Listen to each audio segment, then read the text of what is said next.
Mga kababayan, huwag nyo nang hanapin ang mga pulis sa presinto sapagkat kami ay nasa inyo ng mga telepono.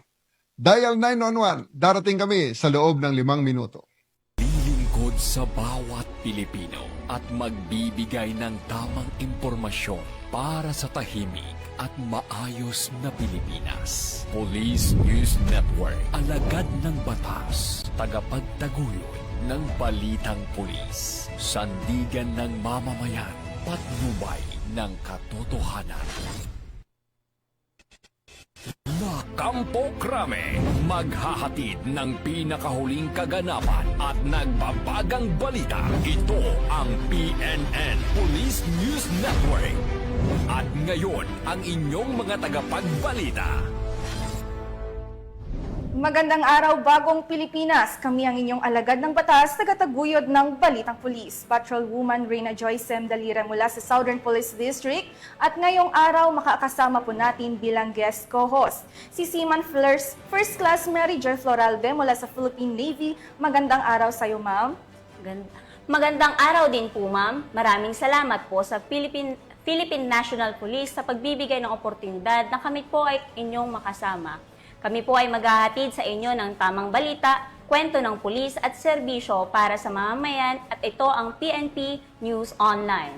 Ang pangunahing balita ng Police News Network, alagad ng batas, tagataguyod ng Balitang Pulis.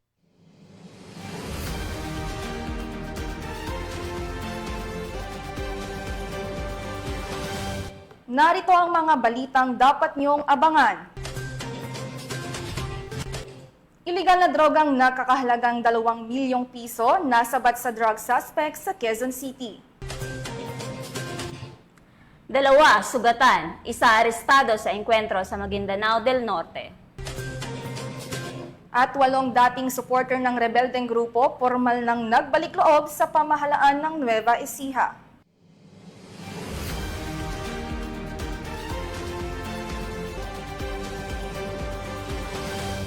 Narito ang mga balitang hatid ng ating PNN correspondents mula sa iba't ibang panig ng bansa.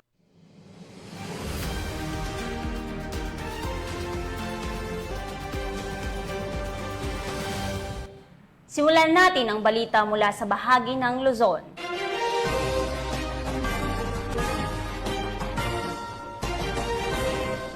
Arestado ang isang 54 anyos na lalaki matapos siyang maaresto ng mga tauhan ng Quezon City Police District sa isang matagumpay na buy-bust operation sa Barangay Patasan Hills, Quezon City. Nasamsam sa operasyon ang tinatayang mahigit 2 milyong halaga ng hinihinalang shabu na nagpapakita ng patuloy na determinasyon ng kapulisan na putulin ang daloy ng ipinagbabawal na droga sa lungsod. Magbabalita dyan si Patrolwoman Ivy Corporal. Arestado ang isang hinihinalang tulak ng ilegal na droga at nakumpiska ang mahigit 2 milyong pisong halaga ng hinihinalang shabu sa isinagawang buy-bust operation ng mga tauhan ng Batasan Police Station 6 ng Quezon City Police District sa kahabaan ng Commonwealth Avenue, Barangay Batasan Hills sa Quezon City. Kinilala ang sospek na si alias Sakalia, 54 anyos at residente ng Taguig City. Naaresto ang sospek ng pulisya dakong 2:00 ng madaling araw at narecover mula sa kanya ang tinatayang 350 gramo ng hinihinalang shabu na nagkakahalaga ng 2,380,000 pesos. Nakumpiska rin ang iba pang bagay na ginamit ng nasabing sospek. Nahaharap ngayon ang sospek sa kasong paglabag sa Republic Act 9165 o mas kilala bilang Comprehensive Dangerous Drug Act of 2002. Patunay lamang ito sa masigasik na pagsusumikap ng pambansang pulisya na supilin ang ilegal na droga at sugpuin ang kriminalidad sa bansa upang tiyakin ang kaligtasan ng bawat mamamayan. Mula dito sa Camp Bagong Diwa, Bikutan, Taguig City, ako po ang inyong PNN correspondent, Patrolwoman Ivy Corporal, alagad ng batas, tagataguyod ng Balitang Pulis. Maraming salamat, Patrolwoman Corporal. 8 sumukong dating taga-suporta ng Communist Terrorist Group ang formal na tinanggap ng pamahalaan ng Nueva Ecija sa isang makasaysayang seremonya ng pagbabalik loob bilang patunay ng kanilang matapang na desisyon na talikuran ang karahasang kilusan kapalit ng mapayapa at makabuluhang pamumuhay. Patrolwoman Janice Bulahaw sa report. 8 dating taga-suporta ng Communist Terrorist Group ang formal na pumalas sa kilusan at nagbalik loob sa pamahalaan sa tulong ng Nueva Ecija PNP at Philippine Army sa isang seremonya na ginanap sa 3rd Forward Operation Base sa Barangay Kasungsong, Gimba, Nueva Ecija nito lamang ika-9 ng Hulyo taong kasalukuyan. Ang aktibidad ay pinangunahan ng mga tauhan ng 2nd Provincial Mobile Force Company ng Nueva Ecija Police Provincial Office sa ilalim ng superbisyon ni Police Lieutenant Colonel Warley C. Bitog, Force Commander. Katuwang ang 84th Infantry Battalion at 7th Infantry Division ng Philippine Army, 303rd Maneuver Company ng Regional Mobile Force Battalion 3 at Gimba Municipal Police Station. Ang mga sumuko ay dating miyembro ng Liga ng Manggagawang Bukid sa ilalim ng Alyansang Magbubukid sa Gitnang Luzon, isang kilalang mass organization na konektado sa makakaliwang kilusan. Sa isinagawang seremonya, inilahad ng isang organizer mula sa LMB ang kanyang personal na karanasan at dahilan ng kanilang pagtalikod sa grupo. Sinundan ito ng panunumpa ng katapatan sa pamahalaan at pirmahan ng kasunduan ng suporta sa mga programa ng gobyerno para sa kapayapaan at kaunlaran. Bilang bahagi ng Community Outreach Program ng Police Regional Office 3, namahagi rin ng mga relief pack sa mga kalahok bilang tulong sa kanilang pagbabalik sa normal at mapayapang pamumuhay. Ayon kay Police Lieutenant Colonel Bitog, isang mahalagang hakbang ang ginawang pagbabalik loob ng 8 dating mass supporters ng AMGL bilang patunay ng lumalawak na tiwala ng mamamayan sa mga adhikain ng pamahalaan para sa kapayapaan at kaunlaran ng bansa. Patuloy ang pagtutulungan ng PNP at AFP upang hikayatin ang iba pang kasapi ng mga makakaliwang grupo na tumalikod sa marahas na ideolohiya at yakapin ang landas ng pagkakaisa, katahimikan at pag-unlad ng komunidad. Mula dito sa Gitnang Luzon, ako ang inyong PNN Correspondent, Patrolwoman Gili Advicola Peña, alagad ng batas, tagataguyod ng Balitang Pulis.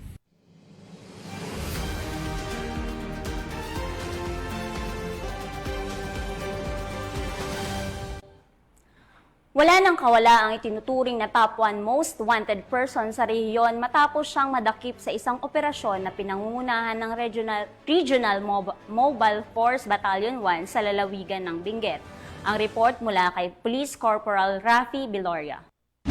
Sa isang intelligence-driven operation na pinangunahan ng 102nd Maneuver Company ng RMFB-1, katuwang ang Mankayan Municipal Police Station, CIDG Baguio City Field Unit, at Regional Intelligence Division ng Police Regional Office 1, naaresto ang kinikilalang top 1 provincial level most wanted person ng CIDG Baguio City Field Unit nito lamang ika-8 ng Hulyo taong kasalukuyan. Kinilala ang suspect na si alias Magno, 68 taong gulang, may asawa at residente ng Barangay Paco, Mankayan, Benguet. Ikinasa ng mga otoridad ang operasyon bandang 1:30 ng hapon sa nasabing barangay kung saan naninirahan ang naturang suspect, alinsunod sa warrant of arrest na nilagdaan ni Honorable Antonio M. Esteves, Acting Presiding Judge, Regional Trial Court, 1st Judicial Region, Branch 5, Baguio City, na nagresulta sa pagkakaaresto nito kaugnay sa kasong robbery with violence na may inirekomendang piyansang nagkakahalaga ng 100,000 piso. Ang suspect ay nasa kustodiya ngayon ng CIDG Baguio City Field Unit para sa dokumentasyon at tamang disposisyon. Ang tagumpay na ito ay nagsisilbing patunay na walang pinipiling oras o lugar ang ating mga kapulisan sa pagtupad ng kanilang tungkulin upang mabigyan ng hustisya ang biktima ng karahasan at itaguyod ang kapayapaan sa ating bansa.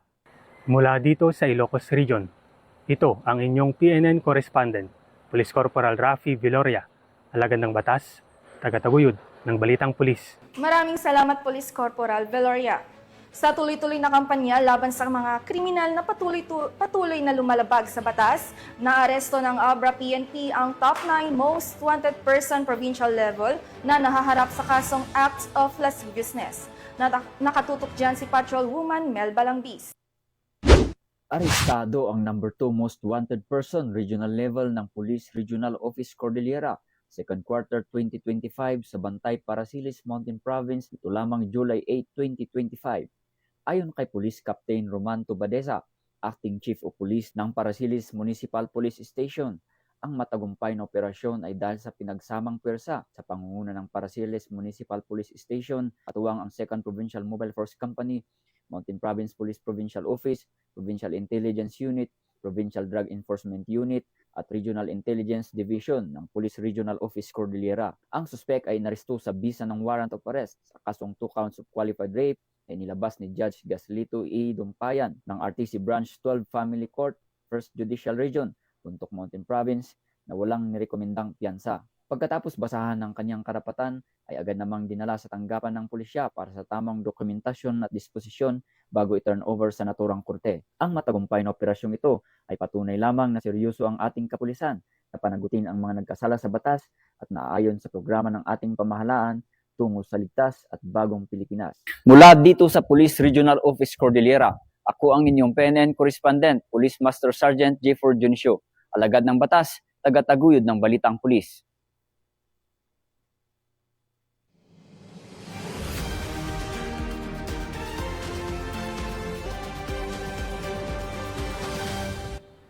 Tunghayan naman natin ang mga balita mula sa Visayas.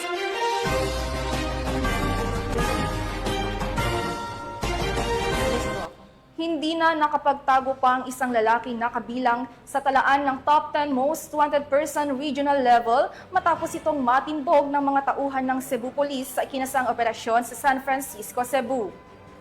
Ang pagkakaaresto sa kanya ay bahagi ng pinaigting na kampanya ng PNP laban sa mga individual na lumalabag sa karapatang pantao, lalo na sa mga kabataan.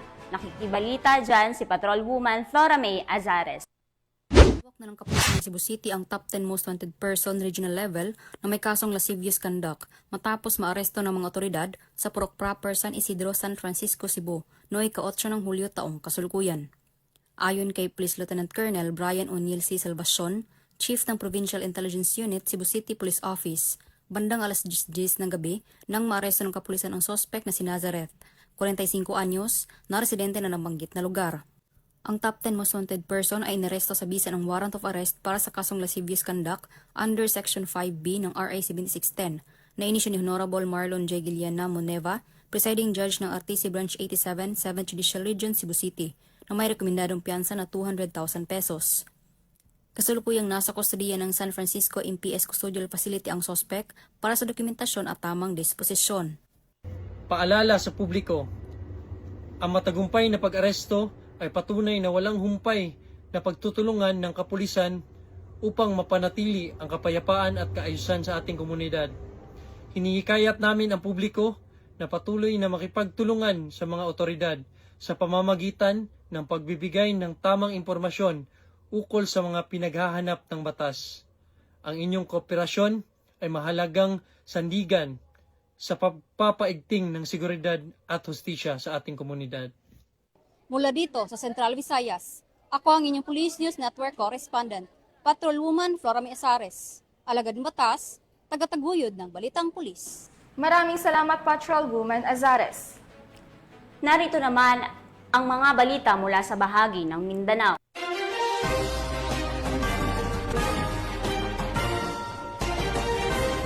Nagulantang ang katahimikan ng Raha Buayan, Maguindanao del Sur matapos ang isang mainit na palitan ng putok sa pagitan ng mga armadong sospek at mga autoridad.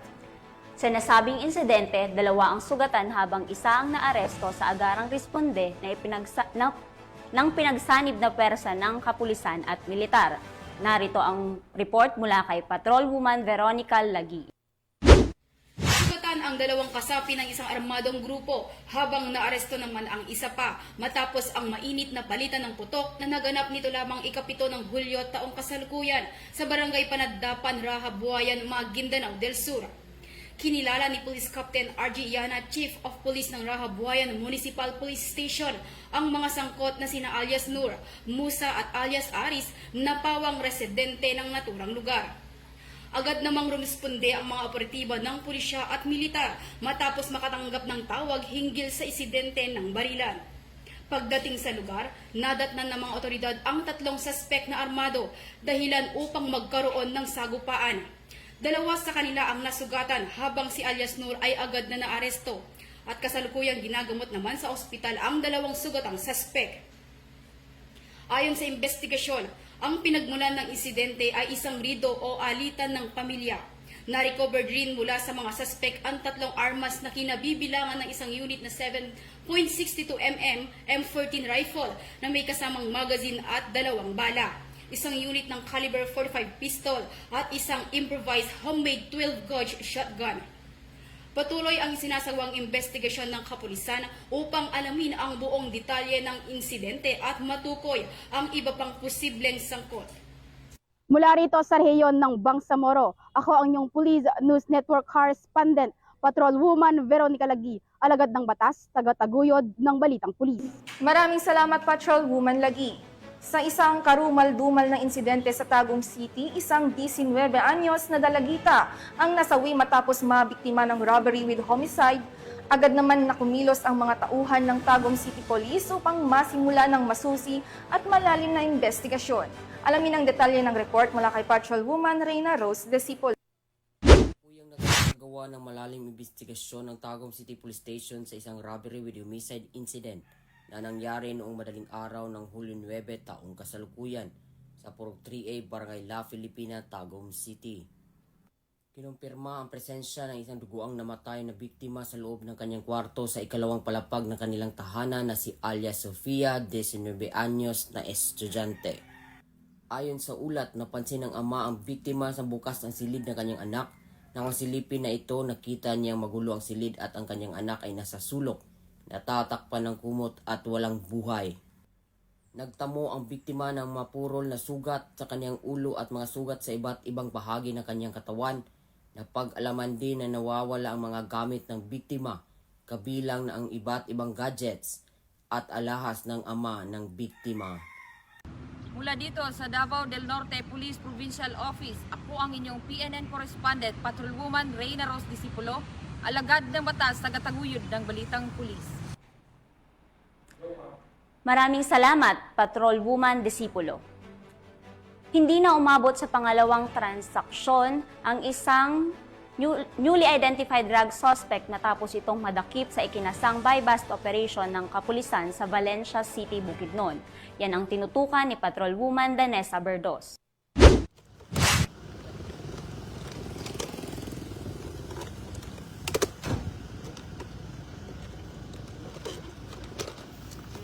Arestado ang isang newly identified drug suspect sa isinagawang joint buy-bust operation ng City Drug Enforcement Unit at mga kapulisan ng Valencia City Police Station sa Barangay Poblasyon, Valencia City, Bukidnon nito lamang ika-9 ng Hulyo taong kasalukuyan. Kinilala ni Police Lieutenant Colonel Brian M. Panganiban, officer in charge ng Valencia CPS, ang drug suspect na si alias Nonoy. Lalaki 46 na taong gulang, isang welder, nilalang newly identified drug suspect at residente ng nasabing lugar.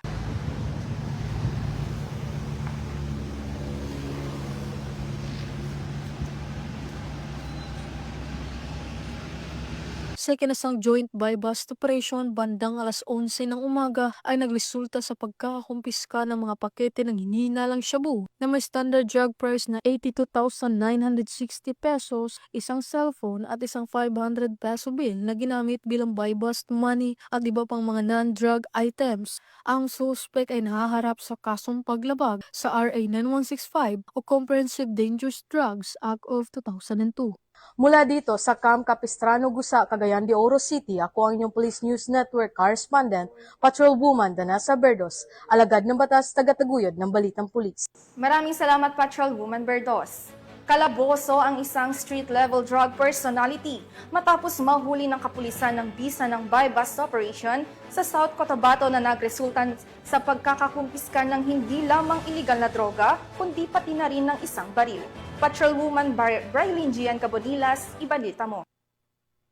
Ng mga otoridad ang iligal na droga at baril sa isang street-level individual sa isinagawang buy-bust operation sa Barangay GPS, Coronadal City, South Cotabato nito lamang ika-8 ng Hulyo 2025. Kinilala ni Police Lieutenant Colonel Peter L. Pinalgan Jr., hepe ng Coronadal City Police Station, ang suspect na si alias Bugoy, 30 taong gulang, isang vendor at residente ng poblasyon Tantangan, South Cotabato. Hanggang alas 9 ng gabi nang isinagawa ng mga tauhan ng Coronadal City Police Station kasama ang South Cotabato Provincial Police Drug Enforcement Unit at First South Cotabato Provincial Mobile Force Company ang bypass operation kung saan naaresto ang suspect.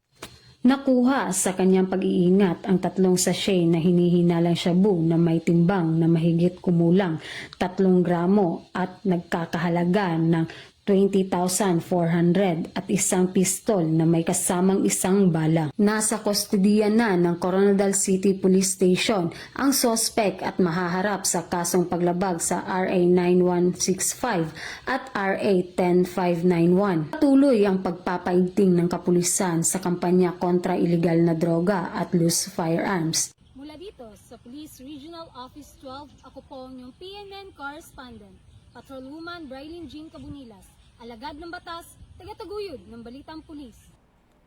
Maraming salamat, Patrolwoman Carbonilas. At para sa huling balita, bilang bahagi ng mas pinaigting na kampanya para sa kaligtasan sa kalsada, matugumpay na isinagawa ng PNP Highway Patrol Group ang isang road safety seminar sa Legislative Building ng Ipil Municipal Hall, Zamboanga, Sibugay. Yan ang balitang hatid ni Patrolwoman Janine Kale Sorongon. Seminar ang isinagawa ng Highway Patrol Group Zamboanga, Sibugay sa pangunguna ng kanilang team leader na si Police Major Romeo B. Orculio at iba pang tauhan ng HPG-PHPT Zamboanga, Sibugay patungkol sa road safety, traffic direction and control, rules of traffic enforcer, Republic Act 4136 or the Land Transportation Code at iba pang batas kaugnay dito. Ang nasabing seminar ay ginanap noong 8 ng Hulyo taong kasalukuyan sa munisipalidad ng Ipil Hall Legislative Building, Ipil, Zamboanga, Sibugay na dinaluhan ng 29 na bagong talagang tauhan ng Municipality of Ipil Traffic Safety Operation Management or MITSOM kasama ng kanilang MISCOM Chief na si Retired Police Colonel Geraldo Benjamin A. Avengoza at ito ay naglalayong mapabuti ang kaalaman at kasanayan ng Ipil Traffic Safety Operation Management sa tamang pamamahala ng trapiko sa kanilang lugar.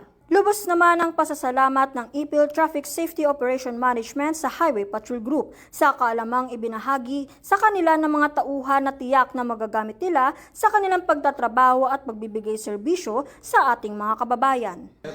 Ako kayo may pasalamat sa among mga mitso na naa sila mga idea, dili mi maka-dispatch sa ila sa gawas kung without the knowledge. So nagpasalamit min sa mga personnel sa HPG. Ang layunin po ng seminar na ito ay ma-impart po namin ang knowledge sa mga bagong appointee para po magkaroon ng edukasyon sa kanilang sarili sa pag-implementar ng batas trapiko.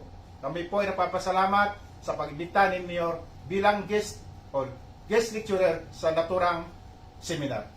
Tunay na mahalaga ang pagkakaroon ng kaalaman sa ating mga batas trapiko at disiplina sa paggamit ng ating mga kakalsadahan.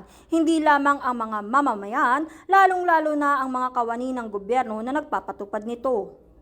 Ang Highway Patrol Group ay patuloy na tutulong at magbibigay serbisyo sa ating mga kababayan dahil ang HPG ay kakampi nyo at kasama nyo tungo sa maayos at ligtas na kakalsadahan na hatid ng bagong Pilipinas. At para sa iba pang balitang dala na serbisyong HPG, tumutok lamang sa aming YouTube channel at Facebook page na Police News Network. Mula sa tanggapan ng kampinyo sa kalsada at sa pamumuno ng aming buting Direktor, Police Brigadier General Eliezer P. Mata. Ako ang inyong PNN correspondent, Patrolwoman Janine Kale Sorongon para sa Police News Network. Alagad ng batas, tagataguyod ng Balitang Pulis. Maraming salamat, Patrolwoman Sorongon. At yan ang mga balitang nakalap ng ating PNN correspondents mula Luzon, Visayas at Mindanao. At bago tayo magtapos, gusto ko pong magpasalamat sa masusugid na manonood ng Police News Network. At syempre sa ating guest co-host ngayon na si Seaman First Class Mary Joy Floralde na mula po sa Philippine Navy. Baka po may gusto po kayong batiin at pasalamatan, ma'am? Nais ko pong batiin ang aming Flag Officer in Command, Vice Admiral Josema Ambrosio Espeleta, Philippine Navy, Simog PN Commander Captain Gregory Gerald V. Favic, Philippine Navy General Staff Corps, at ang aming Deputy Commander Simog PN, Colonel Nilo Hapson, Philippine Navy Marines General Staff Corps, at ang aming Acting Chief of Staff at Commandant CMO School, Commander Lady Chatterley Alvaro, Sumbeling, Philippine Navy. At sa lahat po ng estudyante ng Journalist Advanced Specialization Course Class 3-25. Maraming salamat po, ma'am. Nais ko din pong batiin ng aming District Director na si Police Brigadier General Randy Arceo at lahat ng pamunuan ng Command Group ng Southern Police District. Magandang araw po sa inyo. Sa ngalan ng pamunuan ng Philippine National Police, sa pangunguna ni Chief PNP Police General Nicolas Torre III at sa pamumuno ni President Ferdinand Bongbong Marcos Jr., kami ay maglilingkod ng bawat Pilipino at magbibigay ng tama at balanseng balita. At kami po ay muling nagpapaalala na huwag nyo nang hanapin ang mga pulis sa mga presinto sapagkat kami ay nasa inyong mga telepono, dial 911. Darating kami sa loob ng 5 minuto. Dahil sa bagong Pilipinas, ang gusto ng pulis, ligtas ka. Mula rito sa tanggapan ng tagapag-ugnay ng pambansang pulisya, kami ang inyong alagad ng batas, tagataguyod ng Balitang Pulis, Patrolwoman Reyna Joyce M. Dalire mula sa Southern Police District, at Seaman First Class Mary Joy S. Floralde, Philippine Navy, maghahatid ng tamang balita, kwento ng pulis at serbisyo para sa mamayan at ito ang PNP News Online. Ang pangunahing balita ng Police News Network.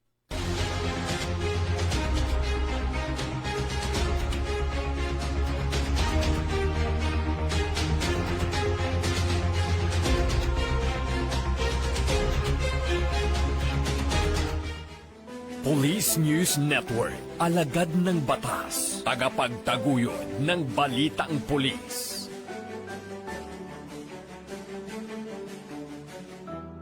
Mga kababayan, huwag nyo nang hanapin ang mga pulis sa presinto sapagkat kami ay nasa inyo ng mga telepono.